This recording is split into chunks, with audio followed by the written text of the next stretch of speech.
ಎರಡನೇ ನಿಮ್ಮ ಕಾಂಪಿಟೇಷನ್ ಭಾಳ ಪ್ಲಸ್ಸು ಅಂತಂದರೆ ಅತ್ಲ ಕಡೆ ಕಾಂಗ್ರೆಸ್ಸಿಂದ ಆಸ್ಪಿರೆಂಟ್ ಮುದ್ದನ್ಮೇಗೌಡರು ವಯಸ್ಸಲ್ಲಿ ಸರಿಸಮಾನರ ಆ ಲೆಕ್ಕಾಚಾರಕ್ಕೆ ಬಂದಾಗ ಇಲ್ಲಿ ಕೂಡ ಸೋಮಣ್ಣ ಕೂಡ ಇಲ್ಲಿ ಹೌದು ನಾನು ಕೂಡ ಆಸ್ಪಿರೆಂಟ್ ನಿಮ್ಮ ಪಕ್ಷದಲ್ಲಿ ಬಿ ಜೆ ಪಿ ಪಕ್ಷದಲ್ಲಿ ಒಂದಷ್ಟು ಆಕಾಂಕ್ಷಿಗಳ ಸಂಖ್ಯೆ ಜಾಸ್ತಿ. ಮಾಧುಸ್ವಾಮಿ ಒಂದು ಕಡೆ ಕೇಳ್ತಾರೆ, ಮುದ್ದನ್ಮೇಗೌಡರು ಬಿ ಜೆ ಪಿ ಬಿಟ್ಟು ಕಾಂಗ್ರೆಸ್ಗೆ ಹೋದರು, ಅವ್ರಿಗೆ ಮೈನಸ್ ಆಯಿತು. ಆ್ಯಂಡ್ ಸೋಮಣ್ಣ, ಮಾಧುಸ್ವಾಮಿ, ರವಿ ಹೆಬ್ಬಾಕ, ಡಾಕ್ಟರ್ ಪರಮೇಶ್, ಚಿದಾನಂದ್ ಹಿಂಗೆಲ್ಲ ಪಟ್ಟಿದೆ. ಬಟ್ ನಿಮ್ಮನ್ನ ಕಂಪೇರ್ ಮಾಡೋದಾದ್ರೆ ಸೋಮಣ್ಣ ಅವ್ರ ಜೊತೆ ಕಂಪೇರ್ ಮಾಡಬೇಕಷ್ಟೇ.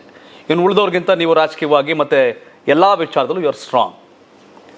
ನಾನು ಇತರ ಕ್ಯಾಂಡಿಡೇಟ್ ಬಗ್ಗೆ ಕಾಮೆಂಟ್ ಮಾಡಲಿಕ್ಕೆ ಬಯಸೋದಿಲ್ಲ. ಆಕಾಂಕ್ಷಿಗಳು ಇರ್ತಾರೆ ಸಹಜವಾಗಿ ಎಲ್ಲ ಪಕ್ಷದಲ್ಲಿ 10 ಜನ ಆಕಾಂಕ್ಷಿಗಳಿರ್ತಾರೆ.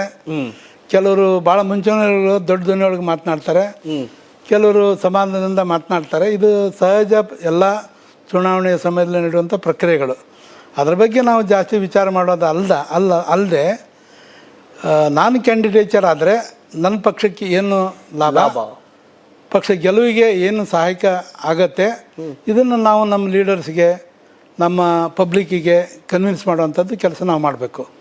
ಈಗ ನಾನು ಸೋಮಣ್ಣನ ಬಗ್ಗೆ ಕಾಮೆಂಟ್ ಮಾಡೋದಾಗಲಿ, ಮುದ್ದನ್ಮೇಗೌಡರ ಬಗ್ಗೆ ಕಾಮೆಂಟ್ ಮಾಡೋದು, ಇತರ ಕ್ಯಾಂಡಿಡೇಟ್ ಬಗ್ಗೆ ಕಾಮೆಂಟ್ ಮಾಡೋದು ಈ ಸಮಯದಲ್ಲಿ ಅಂಥ ಸೂಕ್ತ ಅಲ್ಲ ಅಂತ ನಾನು ಭಾವಿಸ್ತೇನೆ. S fine. 10 ವರ್ಷ ನರೇಂದ್ರ ಮೋದಿ ಸರ್ಕಾರ ಕೇಂದ್ರದಲ್ಲಿ ಮತ್ತೆ ನಾವೇ ಬರ್ತೀವಿ ಅಂತ ಎದೆ ತಟ್ಟು ಹೇಳ್ತಿದ್ದೀರಿ ನೀವು ಜೋರಾಗಿ. ಯಾವ ಕಾರಣಕ್ಕೆ ಬಿ ಜೆ ಪಿ ಕೊಟ್ಟಾಕ್ಬೇಕು ಜನ? ಈ ಕಳೆದ 10 ವರ್ಷದಲ್ಲಿ ಈ ದೇಶದ ದೊಡ್ಡ ಕ್ರಾಂತಿ ನಾವು ನೋಡಿದ್ದೇವೆ. ಏನು ನಮ್ಮ ಬಿ ಜೆ ಪಿ ಪಕ್ಷ ಕಳೆದ ಅನೇಕ ವರ್ಷಗಳಿಂದ, ಅಂದರೆ ಸ್ವಾತಂತ್ರ್ಯದ ನಂತರದ ದಿನಗಳಿಂದ ಒಂದಷ್ಟು ಉದ್ದೇಶಗಳನ್ನ ಇಟ್ಕೊಂಡಿದ್ರು. ಅವೆಲ್ಲ ಉದ್ದೇಶಗಳನ್ನು ನಾವು ಈಡೇರಿಸುವಂಥ ಭಾಳ ಧೈರ್ಯದಿಂದ ಮತ್ತು ಆತ್ಮವಿಶ್ವಾಸದಿಂದ ಹೇಳ್ಬೋದು. ಅದು 370 ನಾವು ಅಬಾಲಿಷನ್ ಮಾಡ್ತೀವಿ ಅಂತೇಳಿ ಇಮಿಡಿಯೇಟ್ ಸ್ವಾತಂತ್ರ್ಯ ನಂತರದಿಂದ ಹೇಳ್ಕೊಂಡು ಬಂದಿದ್ದೆವು. ಅದು ಸಾಧ್ಯತೆ ಆಯಿತು. ಅದು ಕನಸಂತ ಎಲ್ಲರೂ ಅಂದ್ಕೊಂಡಿದ್ದರು, ಸಾಧ್ಯತೆ ಆಗಿದೆ. ಇಂದು ನಾವು ಕಾಶ್ಮೀರದಲ್ಲಿ ದೊಡ್ಡ ಸಮಾಧಾನದ ಸರ್ಕಾರಗಳನ್ನು, ಜನರನ್ನು ನಾವು ನೋಡ್ತಾ ಇದ್ದೇವೆ. ಟೆರರಿಸಮ್ ಆಲ್ಮೋಸ್ಟ್ 0 ಅನ್ನುವಷ್ಟು ಮಟ್ಟಿಗೆ ನಾವು ತಂದು ನಿಲ್ಲಿಸಿದ್ದೇವೆ. ಮತ್ತು ಟ್ರಿಪಲ್ ತಲಾಕು ಒಂದು ನಮ್ಮದು ಅಜೆಂಡಾ ಆಗಿತ್ತು, ಅದು ಸಹಿತ ಮಾಡಲಿಕ್ಕೆ ಸಾಧ್ಯತೆ ಆಯಿತು. ಅನೇಕ ಮುಸಲ್ಮಾನ್ ತಾಯಂದಿರು ನಿಟ್ಟುಸಿರು ಬಿಟ್ಟಿದ್ದಾರೆ, ಅವರ ಜೀವನ ಒಂದು ಸಂತೃಪ್ತ ಆದದ್ದನ್ನು ನಾವು ಕಾಣ್ತಾ ಇದ್ದೇವೆ. ಆ ರೀತಿ ಅದಲ್ಲದೆ ನಾವು ಅಂತಾರಾಷ್ಟ್ರೀಯ ಮಟ್ಟದಲ್ಲಿ ಹೋದಾಗ ಕೈ ಕೊಟ್ಕೊಂಡು ನಿಲ್ಲುವಂಥ ನಮ್ಮ ಪ್ರಧಾನಮಂತ್ರಿಗಳು ನಾವು ನೋಡ್ತಾ ಇದ್ದೀವಿ. ಆದರೆ ಇಂದು ನಮ್ಮ ರಾಷ್ಟ್ರದ ಪ್ರಧಾನಮಂತ್ರಿಗಳು ಯಾವುದೇ ಅಂತಾರಾಷ್ಟ್ರೀಯ ಪ್ಲಾಟ್ಫಾರ್ಮ್ನಲ್ಲಿ ಹೋದರೂ ಸಹಿತ ಎದೆ ಉಬ್ಬಿಸಿ ರಾಷ್ಟ್ರದ ಒಂದು ಗೌರವ ಹೆಚ್ಚಿಸುವಂಥ ಮಾತುಗಳನ್ನಾಡುವಂಥದ್ದು. ಹಾಗೆ ಅಂತಾರಾಷ್ಟ್ರೀಯ ಮಟ್ಟದ ಏನೋ ಸಮಸ್ಯೆಗಳಿದ್ದರೂ ಸಹಿತ ಒಂದು ಸಲ ಭಾರತ ಕೇಳಬೇಕು, ಒಂದು ಸಲ ಮೋದಿಯವ್ರನ್ನ ಅಭಿಪ್ರಾಯ ತಿಳ್ಕೊಳ್ಬೇಕು ಅನ್ನೋಂಥ ಮಟ್ಟದಲ್ಲಿ ನಾವಿಂದ ನಿಂತಿದ್ದೇವೆ. ನಾವು 98 ಸುಮಾರದಲ್ಲಿ ರಾಜಕೀಯ ಪರಿಸ್ಥಿತಿ ಮತ್ತು ಆರ್ಥಿಕ ಪರಿಸ್ಥಿತಿಯನ್ನು ನೋಡಿದಾಗ ನಮಗೆಲ್ಲ ನೆನಪಿದೆ. ನಾವು ಆರ್ಥಿಕ ಪರಿಸ್ಥಿತಿ ನಮಗೆ ಎಷ್ಟು ಸಣ್ಣ ಪ್ರಮಾಣದಲ್ಲಿತ್ತಂದರೆ ಒಂದು ಸಲ ನಾವು ನಮ್ಮ ರಿಸರ್ವ್ಡ್ ಗೋಲ್ಡನ್ನು ಒತ್ತಿ ಇಟ್ಟು ಸರ್ಕಾರದ ನೌಕರಿಗೆ ಸ್ಯಾಲ್ರಿ ಕೊಡುವಂಥದ್ದನ್ನು ನಾವು ಶ್ರೀಮಾನ್ ಚಂದ್ರಶೇಖರ್ ಅವರು ಪ್ರಧಾನಮಂತ್ರಿಗಳಿದ್ದಾಗ ನಾವು ನೋಡಿದ್ದೇವೆ. ಆದರೆ ಇಂದು ನಾವು ಎದೆ ತಟ್ಟು ಹೇಳ್ತೀವಿ, ನಾವು 6ನೇ ಸ್ಥಾನದಲ್ಲಿದ್ದು ಈಗ ಇನ್ನೂ ಕಡಿಮೆ 5ನೇ ಸ್ಥಾನಕ್ಕೆ 3ನೇ ಸ್ಥಾನಕ್ಕೆ ಬರ್ತಾ ಇದ್ದೇವೆ. ಅಂದರೆ ನಮ್ಮ ಆರ್ಥಿಕ ಸದೃಢತೆ ಇಷ್ಟು ದೊಡ್ಡ ಪ್ರಮಾಣದಲ್ಲಿದೆ. ಅದಕ್ಕೆ ಅನೇಕ ಕಾರಣಗಳು ಇರ್ಬೋದು. ನಮ್ಮ middle class, lower middle class ಜನ ತಮ್ಮ ಮಕ್ಕಳಿಗೆ ಒಳ್ಳೆಯ ಶಿಕ್ಷಣ ಅವಕಾಶಗಳನ್ನು ಕೊಟ್ಟಿದ್ದರು. ಪರಿಣಾಮವಾಗಿ ಇವರು ಅಂತಾರಾಷ್ಟ್ರೀಯ ಮಟ್ಟದಲ್ಲಿ ಅವರೆಲ್ಲರೂ ದೊಡ್ಡ ಪ್ರಮಾಣದಲ್ಲಿ ಇಂಡಸ್ಟ್ರಿ ಒಳಗೆ ಬೇರೆ ಬೇರೆ ಕಂಪ್ನಿಗಳಲ್ಲಿ ಕೆಲಸ ಮಾಡಿ ದೊಡ್ಡ ಅನುಭವ ಪಡೆದು ನಮ್ಮ ರಾಷ್ಟ್ರಕ್ಕೂ ಅವರು ಆರ್ಥಿಕ ನೆರವು ನೀಡಿದ್ದಾರೆ ಅನ್ನೋದಕ್ಕಿಂತ ಅವರು ಇಲ್ಲಿ ಇನ್ವಾಲ್ವ್ ಆಗಿದ್ದಾರೆ. ಅವೆಲ್ಲ ಕಾರಣಗಳು ಇರೋದ್ರ ಜೊತೆ ನಮ್ಮ ಪ್ರಧಾನಮಂತ್ರಿಗಳು ಬಾರಿ ಹೇಳ್ತಾರೆ, ನಾವು 25 5 ಟ್ರಿಲಿಯನ್ ಆರ್ಥಿಕತೆಯನ್ನು ಮುಟ್ಟಬೇಕು. ಅದರ ದಿಶೆಯಲ್ಲಿ ನಾವಾಗಲೇ 3.5 ಟ್ರಿಲಿಯನ್ ಕ್ರಾಸ್ ಮಾಡಿದ್ದೇವೆ. ಅಂದರೆ ನಾವೇನು ಅಂದ್ಕೊಂಡಿದ್ದೀವಿ, ಶ್ರೀಮಾನ್ ನರೇಂದ್ರ ಮೋದಿಯವರು ಏನು ಕನಸು ಕಂಡಿದ್ರು ಈ ದೇಶದ ಬಗ್ಗೆ, ಆರ್ಥಿಕತೆಯಲ್ಲಿ ನಾವು ಮುಂದುವರಿತಾ ಇದ್ದೇವೆ.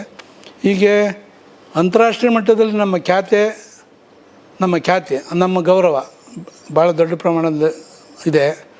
ಅಂತಾರಾಷ್ಟ್ರೀಯ ಮಟ್ಟದ ಎಲ್ಲ ನಾಯಕರು ನಾವು ಭಾರತನ ಒಂದು ಸಲ ಅವ್ರ ಒಪಿನಿಯನ್ ತೆಗೆದುಕೊಳ್ಬೇಕು, ನರೇಂದ್ರ ಮೋದಿಯವರ ಅಭಿಪ್ರಾಯ ತಿಳ್ಕೊಳ್ಬೇಕು ಅನ್ನೋಂಥ ಭಾವನೆ ಮೂಡಿದೆ.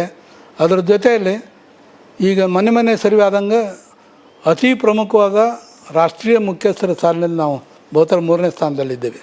ಇವೆಲ್ಲ ಒಂದು ದಿವಸ 2 ದಿವಸ ಅಥವಾ 10 ವರ್ಷದೊಳಗೆ ಆಗುವಂಥದ್ದಲ್ಲ. ಆದರೆ ಶ್ರೀಮಾನ್ ನರೇಂದ್ರ ಮೋದಿಯವರು BJP ಸರ್ಕಾರ ಇದನ್ನು ಮಾಡಿ ತೋರಿಸಿದೆ. ಇದು ನಮ್ಮ ಆತ್ಮಗೌರವ ಹೆಚ್ಚಿಸಿದೆ, ನಮ್ಮ ಅಂತಾರಾಷ್ಟ್ರೀಯ ಮಟ್ಟದಲ್ಲಿ ನಮ್ಮ ಖ್ಯಾತಿ ಹೆಚ್ಚಾಗಿದೆ, ನಮ್ಮ ಯುವಕರಿಗೆ ದೊಡ್ಡ ದೊಡ್ಡ ಅವಕಾಶಗಳು ಸಿಕ್ಕಿದೆ. ನಮ್ಮ ಪಕ್ಷ ಏನು ಕನಸು ಕಂಡಿತ್ತು ಅದನ್ನು ಸಾಧನೆ ಮಾಡಲಿಕ್ಕೆ ಸಾಧ್ಯತೆ ಆಗಿದೆ. ಮುಂದಿನ ದಿನಗಳಲ್ಲಿ ನಾವು ಆರ್ಥಿಕ ಸಬಲತೆ ಜೊತೆ ನಮ್ಮ ಸೈನಿಕ ಬಲವನ್ನು ಹೆಚ್ಚಿಸಿದ್ದೇವೆ.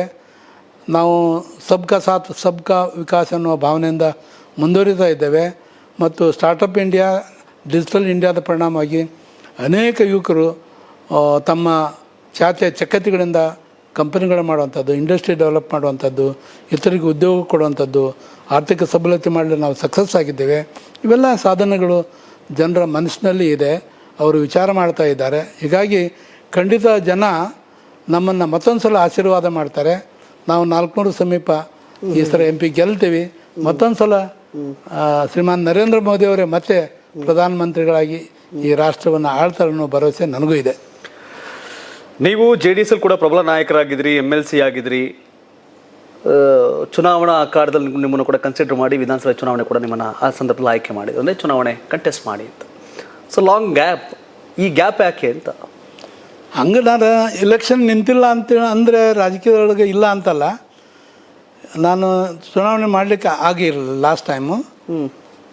ಈ ಸಲ ನಾನು ಪ್ರಯತ್ನ ಪಟ್ಟೆ, ಅದು ಬೇರೆ ಬೇರೆ ಕಾರಣಗಳಿಂದ ನಾನು ಚುನಾವಣೆ ನಿಲ್ಲಕ್ಕೆ ಆಗಲಿಲ್ಲ. ಆದರೆ ನಾನು ರಾಜಕೀಯವಾಗಿ ಸಕ್ರಿಯವಾಗಿದ್ದೇನೆ.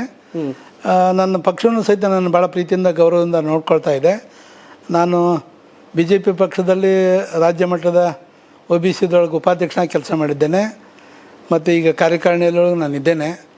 ಹೀಗಾಗಿ ನಾನು ಒಂದು ಪ್ರಮುಖವಾದ ಸ್ಥಾನಮಾನದಲ್ಲೇ ಕೆಲಸ ಮಾಡ್ತಾಯಿದ್ದೇನೆ. ಚುನಾವಣೆಗೆ ನಿಂತಿಲ್ಲ. ಈ ಸಲ ನಾನು ಭಾಳ ದೊಡ್ಡ ಧ್ವನಿಯಲ್ಲಿ ನಮ್ಮ ಲೀಡರ್ಸ್ಗೆ ನಾನು ವಿನಂತಿ ಮಾಡ್ಕೊಳ್ತೀನಿ, ಟಿಕೆಟ್ ಕೊಡಿ. ಖಂಡಿತ ನನಗೆ ಗೆಲ್ಲಕ್ಕೆ ಅವಕಾಶ ಇದೆ, ಗೆಲ್ತೇನೆ. ನಮ್ಮ ಪಕ್ಷಕ್ಕೆ ಒಂದು MP ಕೊಡೋದ್ರ ಜೊತೆಯಲ್ಲಿ ಶ್ರೀಮಾನ್ ನರೇಂದ್ರ ಮೋದಿಯವರು ಮತ್ತೊಂದು ಸಲ ಈ ರಾಷ್ಟ್ರದ ಪ್ರಧಾನಮಂತ್ರಿಗಳಾಗಿ ಮತ್ತೆ ಸಾಮಾನ್ಯ ಜನರ ಏಳಿಗೆಯ ಜೊತೆ ಎಲ್ಲರ ಏಳಿಗೆಗೆ ಪ್ರಯತ್ನ ಮಾಡುವಂಥ ಅವಕಾಶಕ್ಕೆ ನಾನು ಕಾರಣಭೂತ ಆಗಬೇಕಂತ ನನ್ನ ಇಚ್ಛೆ ಇದೆ.